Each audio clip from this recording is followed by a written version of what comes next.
Hey everybody, welcome back to the channel. I think Palantir should be hired by Netflix. And the reason I think Palantir should be hired by Netflix is because I don't think Netflix understands how to understand data analytics at scale to actually build a platform that people want to invest in. Yes, this video is going to be about the most bearish thoughts I have ever had about a company, and those are going to be about Netflix. Get some popcorn. It's time to talk. So first of all, I think this would be an amazing partnership because, to be honest, Palantir needs some more clients. We need to get into the commercial sector, and if we announce the deal with Netflix, that would be like pretty phenomenal. But second of all, I think Netflix pretty much has to do whatever they can do at this point. And this is not because the stock price is falling. We're going to talk about the stock price. We're going to talk about why I actually don't think it's a crazy overreaction that investors had, even though the stock price will probably be back up and Netflix will be fine. But I don't think it's a crazy overreaction to the earnings call that the investors had. But I do think that they need to do something to figure out this major problem that they have when it comes to be a growing content powerhouse, because I don't think they're going to grow at the level that they can grow, especially given the steps they've done over the past couple of years. And I don't think they're a content powerhouse. Let's talk about a couple of reasons why I think Palantir, or why I think Netflix is not a stock to be invested in. Now, if you're long the stock, that's great. You're probably going to disagree. You can leave your disagreements in the comments. I personally have never invested in the company because one of the philosophies I do believe in when it comes to investing is, do you have a relationship with the product? Now, with Palantir, I don't have the biggest relationship with the product, but I have a relationship with so much research I've done with the product. So many people that have been in my DMs on Instagram that have seen these videos that are like, yo, I'm using Foundry, and let's just say it is what it is. There's a point where I've developed some level of an intimate relationship to the product, even though I haven't used it. I'm a big investor in Facebook. I have an intimate relationship with Facebook because I use Facebook. I understand Facebook. I remember joining Facebook in 2009 and having conversations with my friends on writing on their walls. I understand that product at a deeper level, so I'm able to invest in it. Netflix is something I use sometimes, and Netflix is something that I've used and I've had experiences with using the product that have led me to not even understand why the stock was at $700. When Netflix reported earnings, they beat on some of their estimates. They got to their subscriber numbers, but they lowered the guidance that they have for the subscriber numbers that are going to come out over the next year or over the next quarter. And that really spooked a lot of investors because they were like, hey, why aren't you guys going to grow as fast as you need to grow? Instead of projecting sort of 20 to 30% growth in subscribers, they were projecting 8 or 9% growth, which is still a lot when you already have 200 million subscribers in your households, right? That's still a lot of people paying a lot of money.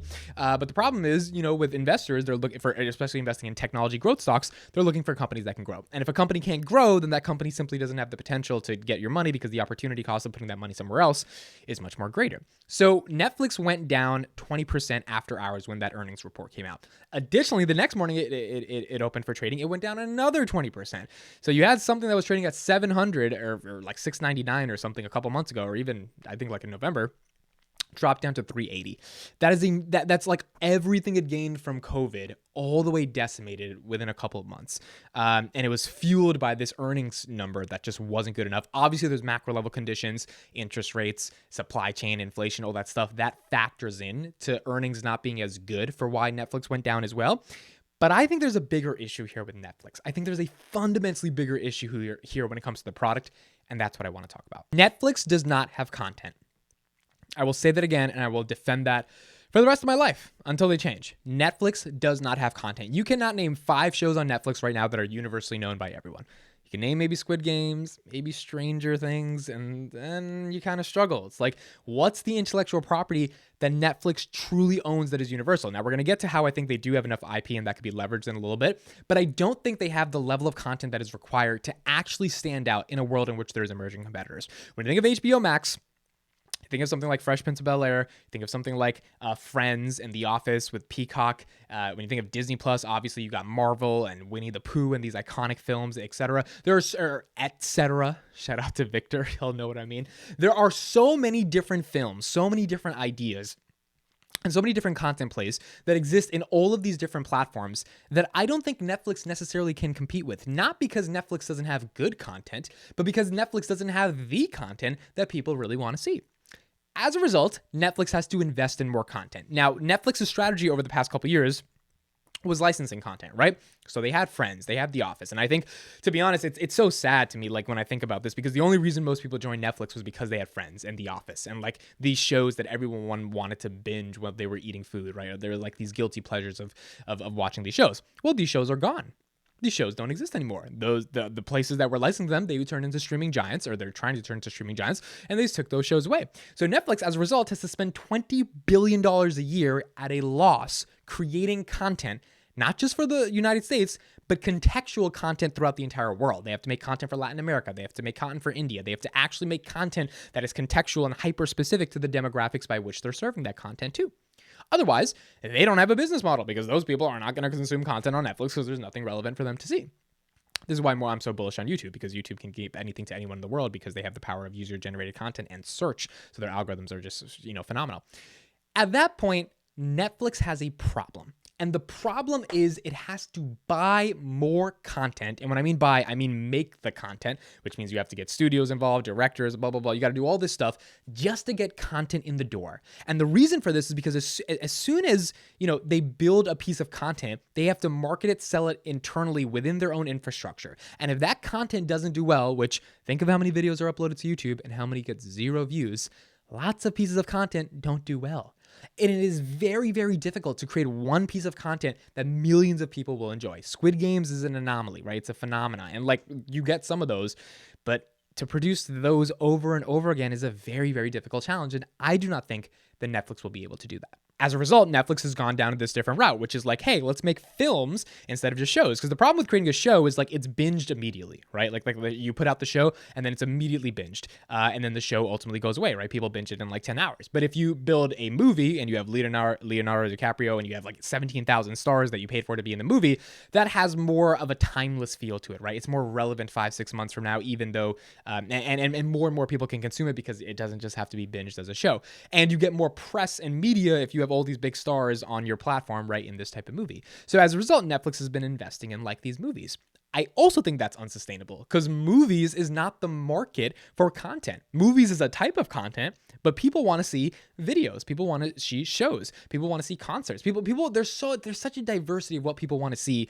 So to silo yourself or to box yourself into just movies to me doesn't make sense, even if there is some good business play there. So I don't think they get a lot of edge in terms of producing shows because those get binged immediately. I think the movies, as timeless as they are, at the end of the day, there's not a real value proposition because most people don't just want to watch movies. They want to watch a lot of other things. So that means Netflix has to produce both at scale. And I don't think they have the same growth potential that can justify them spending that much money on content. And on top of that, the content actually being good, because a lot of times the content is a hit or miss. And more times than not, it's a miss. Regardless of however many Emmys or Oscars or whatever Netflix wins, most of the content is not going to do that well because it's very hard to create content that always does well. Additionally, they say that there's about 800 million households worldwide that still don't have Netflix, right? So you would think, oh, that's a pretty big growth potential, right? You have 200 million here and you have 800 million worldwide that potentially could have Netflix in. The problem is, I really think you got to take that number and slice it in half, because out of those 800 million, 400 million are going to pick something else. They just will. They're going to pick something else. So then you have 400 million. And then out of those 400 million, you got to convince those people to use Netflix. And it's well, are you going to be able to create content that's contextual to those? Because those are not just in the United States for them to be able to use Netflix. Now there's 40 million households worldwide that still are using cable, and Netflix says we have a really good opportunity to integrate with all of those. Well, how? If there's other streaming services that just offer better content than you, and if all those people are going to be, paying XYZ amount of money per streaming service, at one point people are going to cut the cord on some of them, and they're going to pick the ones that they actually use.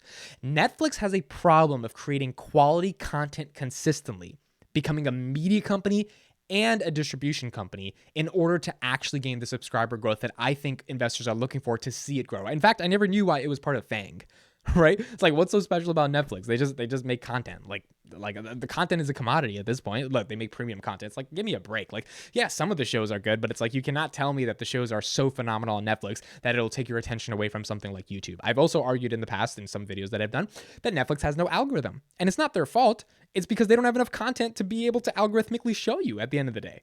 What are you going to discover on Netflix that you really didn't know existed before? But on YouTube, you refresh that feed, you might discover something phenomenal. You might discover a guy talking about Palantir 24/7. There could be something really good that pops up in your feed. Additionally, Netflix has missed out on so many business strategies. There is no reason why, if I'm not scrolling through Netflix on my phone or on my TV, there isn't a merch store that pops up. I just watched Breaking Bad. I just watched Stranger Things, or Breaking Bad, Netflix doesn't own the IP, but any show that Netflix owns the IP for, like Joe with that hat that he wears in that Stalker show, that hat should be sold by Netflix merchandise. And it should be a little section while I'm scrolling through Netflix. As soon as I watched You, they pop that up. Of course I would buy that because that's just a cool thing. It's not because I'm a stalker and I'm creepy, but that's cool. I want to like rep the show. You'll like the show. It's like this sort of fandom that everyone has with their favorite shows.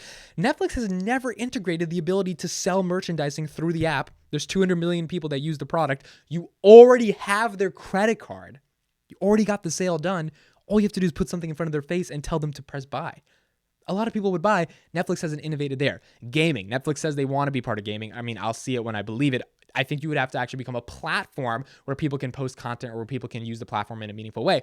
They haven't really been able to do that. Why isn't Stranger Things a video game? Why aren't all these different IPs that they have a video game? Why isn't Squid Games a video games by now? Like, these are the things that Netflix hasn't innovated for. Why does Netflix not have a theme park? If Disney Plus gets to have a theme park with all these famous iconic Disney characters and Netflix wants to be relevant long-term in competition with Disney Plus, well, Netflix has a ton of IP that they can make into theme parks. Why haven't they done that? I mean, these are the questions of innovation that I don't think exist in the context of Netflix. And I don't think they've actually shown to investors their potential to innovate at scale. They've been stuck as a boring content company.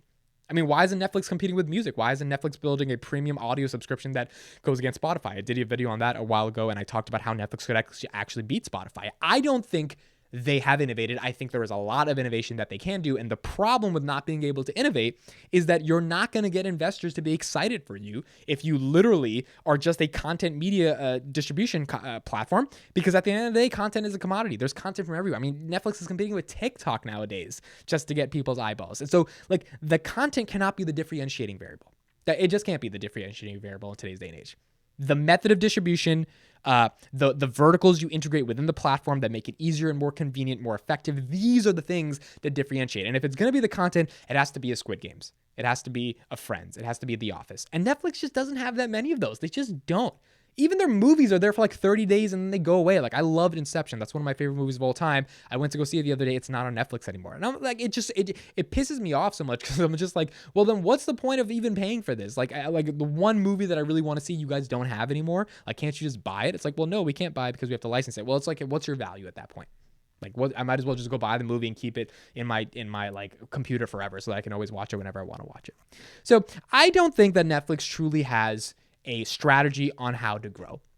Now, could I be wrong on this? Yes. But if you invest in the stock, I think you really have to invest from an understanding of all they do is content, and content is a commodity. And unless they integrate the verticals that I talked about today, which require some real innovation to be able to sell to investors, and maybe you'll have to take some losses, and it's hard to take losses because they already take losses because they spend so much damn money on content, that I don't think the stock really has any potential going forward. I am super, super bearish on Netflix. If you're in it, I would like to hear your counter argument below. I think Netflix should hire Palantir because maybe they can integrate some data analytics software to actually show them what people want to see or something, and like make the content better or make the platform better. But I ultimately don't think that Netflix really has potential. It's one of the big tech cap stocks that big cap tech stocks that I'm so bearish against.